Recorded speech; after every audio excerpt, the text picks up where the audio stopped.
BBC News.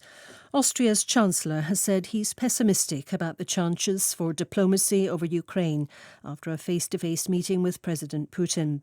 Chancellor Nehammer said the Russian leader had massively entered into the logic of war and there was no interest in Moscow in a meeting with the Ukrainian president. Ukraine's Deputy Prime Minister says more than 4,300 people have been evacuated via humanitarian corridors on Monday as fighting continued in eastern parts of Ukraine.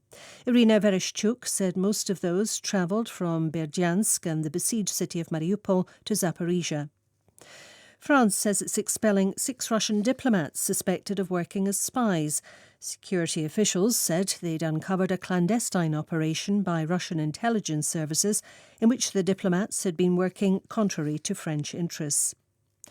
The White House says President Biden used an hour-long video conversation with the Indian Prime Minister to emphasise it was not in Delhi's interest to increase its imports of energy from Russia.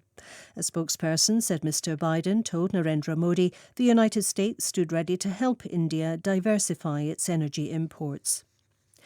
Italy's Prime Minister Mario Draghi has announced a major gas deal with Algeria.